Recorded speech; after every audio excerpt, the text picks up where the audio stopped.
LSU adds a third 5-star to its 2026 class. We'll explain. Locked on LSU. Here we go.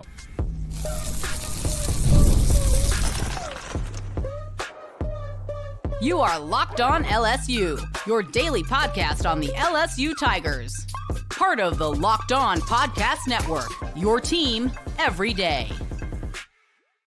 Okay, let's get it. It is Locked On LSU, your team every day. I'm your host, Matt Moscona. Thanks so much for making us your first listen. We are free, available wherever you get great podcasts.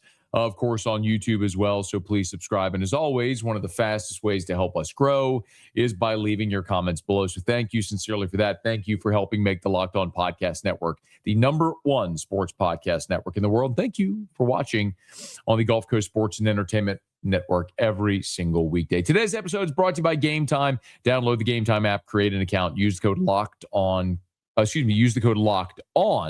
$20 off your first purchase. So the Rivals 300 updated their final rankings. I know it's odd. Here we are at the end of January. We're a week away from the traditional February signing day, and nobody cares. The signing day is now in December, and the traditional February signing day has just been mitigated because most every prospect signs in December. We no longer have the Bayou Bash. We no longer have announcements. We no longer have wall-to-wall coverage from ESPNU on signing day. All that pomp and circumstance is done in the December signing period. But Rivals, which of course was bought by On3, still updates their final rankings. If you're not familiar, Rivals administers awards is a better way to say it. 32 5-stars. It effectively signifies the 32 first-round draft picks, so to speak. And so after the guys play their senior year, they have this final ranking update. And so we know who the 32 5-stars are. Now, 2 of them from LSU were sort of a given, right? We knew Lamar Brown was going to be a 5-star. Rivals On3 ranks him as the #1 athlete in the country, and in the composite is the #1 overall prospect. He comes in as the 10th 5-star, the number 10 overall prospect, according to Rivals. Richard Anderson, 5-star defensive lineman from New Orleans, ranks number 18 in the country, regardless of position. So Lamar Brown, 10, Richard Anderson, 18.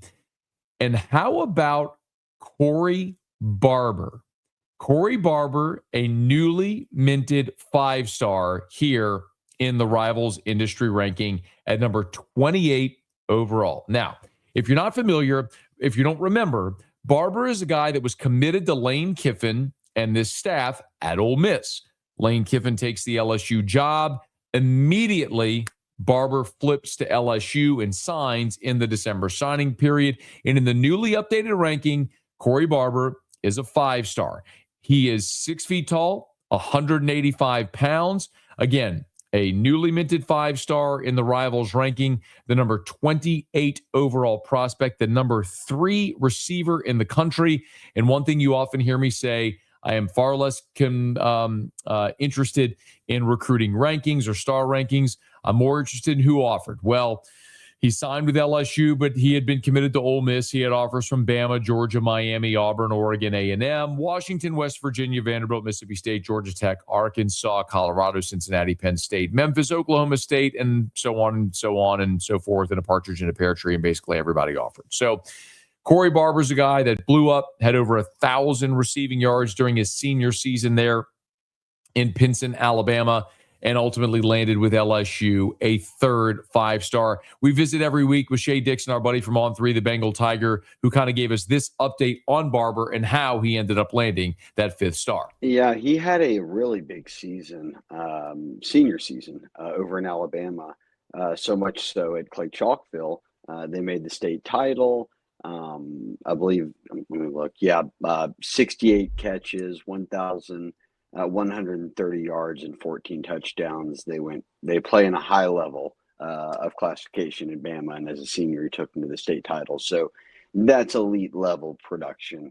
That's coming out of SEC programs. Like, that's about what your top level guy produces. And he was committed to Kiffin and Ole Miss for a while, and they kind of had viewed him as like, okay, this is that guy. Look, a year ago they leaned on Winnie Watkins so often as a true freshman, and they had a wealth of receivers with experience. And Barber just said, "Hey, look, we've clicked from the start. I get along with everyone from Kiffin to kind of the vision of Charlie Weiss and Dane Stevens and George McDonald and all these guys that were at Ole Miss and now at LSU." And gosh, Matt, I looked it up earlier. Kiffin, I guess the news broke like that morning. By 3:00, Corey Barber had decommitted from Ole Miss and then signed with LSU 72 hours later. And we haven't had a rankings update since then. So they look at the senior year. He tore apart the Mississippi-Alabama All-Star game. And when they just went back and stacked it all up, they said, look, this was a kid who was knocking on the door of the top 150, and knocking on the door, Matt, of a top 20 receiver in the country. When the dust settles, they named him the number 3 receiver in the country. So remember, you had a 5-star committed in Tristan Keys at receiver. Corey Barber finished ahead of Tristan Keys in the Rivals rankings. So not only do you get your 5-star, but you actually ended up with a guy who was higher ranked.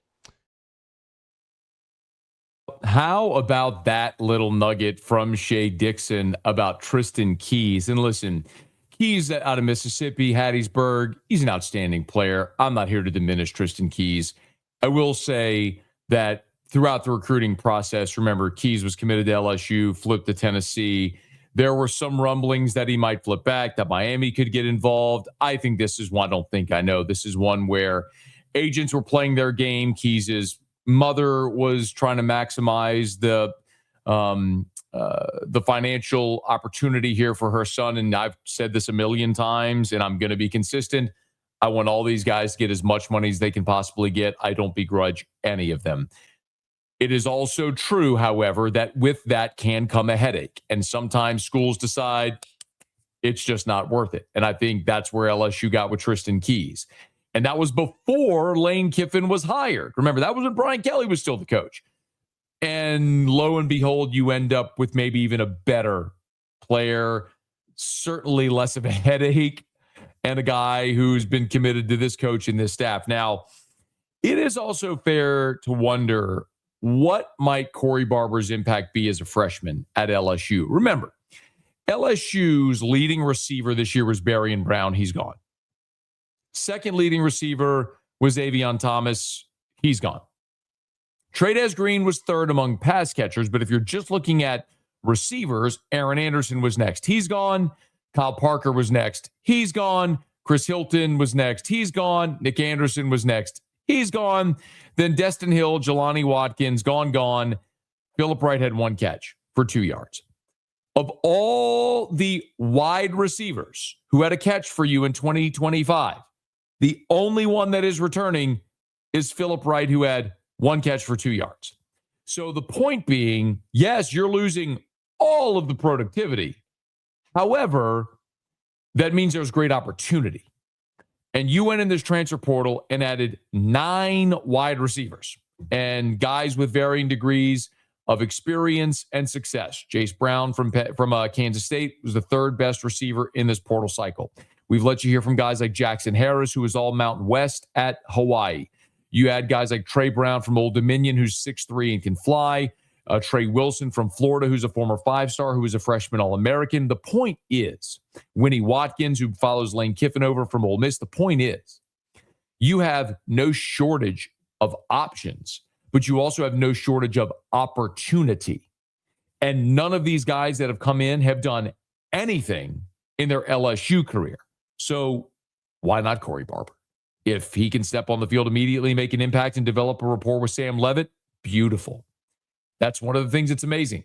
There is no hierarchy in this receiving room coming in because none of them have done anything. Not here anyway. So maybe it will be Corey Barber, or maybe Corey Barber comes in as a freshman and can't really get his sea legs together, and it takes him a long time, and he ends up not making an impact as a freshman. And so the question is, does a 5-star wait his turn at LSU? And I don't know the answer to that. But what I do know is for Corey Barber and every other receiver LSU's brought in this cycle, be it high school or portal, there's opportunity. Again, you return one reception among your wide receivers from a season ago. Nothing but opportunity. Maybe it'll be 5-star Corey Barber. One other quick tidbit.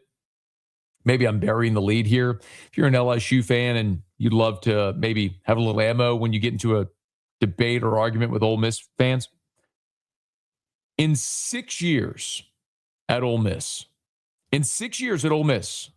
Lane Kiffin signed 1 5-star out of high school. 1. Before he has even coached a game at LSU, he has signed 3 5-stars. Why did Lane Kiffin leave Ole Miss? It's not the only reason, but pretty good indication. What about the rest of the class? We'll get to it as we continue here. It is Locked on LSU, your team every day. Hi, everyone. I'm Kalia Butler, host of Locked on Women's Basketball, and this is Mazda's Women's Basketball Snapshot, celebrating the work no highlight reel can ever capture. The WNBA has released its 2026 schedule featuring a 44-game regular season beginning on Friday, May 8th. The league's historic 30th season includes expansion teams Portland Fire and the Toronto Tempo, with opening weekend highlights such as Caitlin Clark and the Indiana Fever hosting Paige Beckers and the Dallas Wings, and a rematch of the 2025 finals between the Aces and the Mercury. In Unrivaled, Miami felt the breeze as Paige Beckers powered the breeze to a 75-68 win over the Lunar Owls, finishing with 28 points and 7 assists. She was joined by 20-year-old Dominique Malunga, who added 21 points, 8 rebounds, and became just the second player to ever dunk in an Unrivaled game. In college hoops, South Carolina handed Vanderbilt its first loss of the season with a dominant 103-74 win. These moments are earned off the clock, those long before the lights ever come on. The sweat, the fakes, the doubt, the scrapes, and coming back for more every time. Mazda puts the same drive into every detail. Wins define the moment. Putting in the work, that defines you. There's more to a Mazda because there's more to you.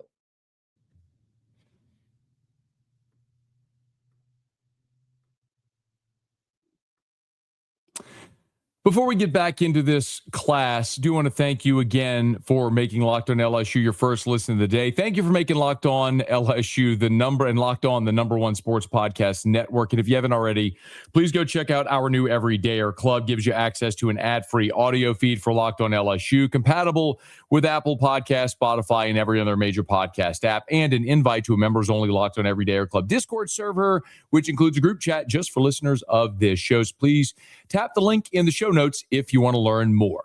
So in our conversation with Shea Dixon, we also asked him his thoughts on the rest of this LSU class, what the other takeaways were with the final recruiting rankings coming out from On3 and Rivals. They have been right there with Oregon, a program that signed 21, which is kind of pretty standard. They had a 9. Oregon is number 1 in the country. So if you averaged all 21 of their commits, they have a 92.46. So that's like you're nearing a high 4-star right there. LSU's number 2 with 91.4. And you went through a coaching change. Even when Brian Kelly was here, they only had about 14 commits. They lost a few. They replaced them with some flips from Ole Miss. And then remember, they've now they're going to add 2 more guys. One's already signed, but who didn't sign in December. So one will get finalized here in February, I guess. And the other has already been announced by LSU. So that puts them at 17. It's still a low number, but Matt, I think it's kind of how it played out. There were a number of decommitments. We talked about Tristan Keys and others. And it's pretty tough to convince down the stretch guys to commit to you when you went 5 weeks without a head coach and you didn't know if any of the coaches were staying. They were fortunate that hire happened even 3 to 4 days before signing day because they were able to hold on to the 5-stars we just talked about and add another 5-star in Corey Barber, who they flipped from Ole Miss. So up against the clock there, they did a pretty impressive job. And I look at 40-something portal guys every year is not going to happen. 2, at Ole Miss, when he was the portal king, they were signing 20-something high school guys a year. So when you've got the built-in Louisiana talent, you've got Kiffin's prowess for just wanting to recruit, and that the staff's kind of gung-ho mentality there. I think that carries well beyond the portal, and they'll be star chasing the best of the best. And he said it in his opening presser, whether it's high school or even in the portal. Look, Louisiana's Louisiana, but we will go anywhere to find the best players to build the best roster. He's not wrong. And if you're following Lane Kiffin on social media, you'll see last week he spent a few days hitting all of the major high school programs in New Orleans, from Edna Carr and St. Aug and Jesuit and Brother Martin, to go see Easton Royal, the number one receiver in the country for 2027. On Tuesday, Lane Kiffin was tweeting photos from all over the state of Florida, visiting various high schools as the staff is out there recruiting off campus, I would presume, for 2027 and beyond. But it is going to be fascinating to see. And Shea's right. Look, LSU has added 42 players via the transfer portal, and now they're at 17 for this high school class.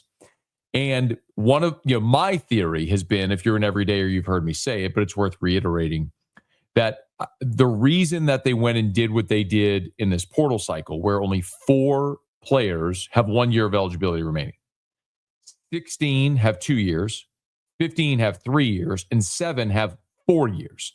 So they added guys that overwhelmingly have played major college football, but have multiple years of eligibility remaining. So next year, you're not back in this position trying to sign 40 plus players via the transfer portal.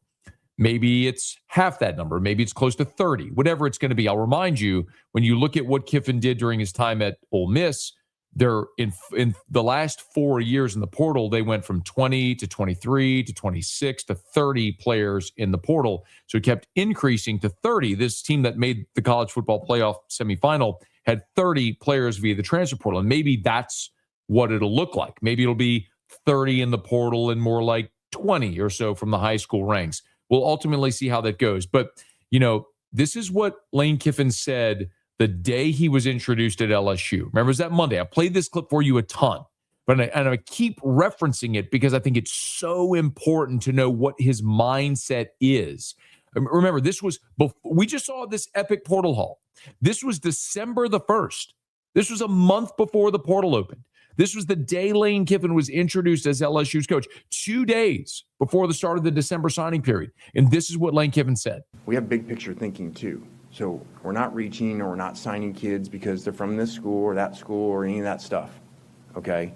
We're going to sign the best players that we can on Wednesday, then go to the portal, which I have zero concern about the interest of players with that.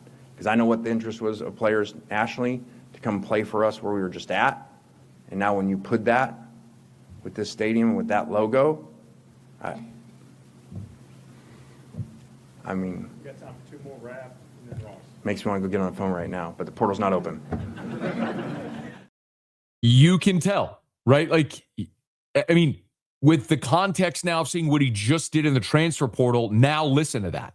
He's telling you, like, they're going to go sign good high school players. They're just not going to sign 30, 35 high school players. They're going to sign the best high school players they can, and they're going to go ham in the transfer portal. That's going to be the path, how they build this roster. So 2026, got some elite level talent. Not big on numbers, but remember what Shea said.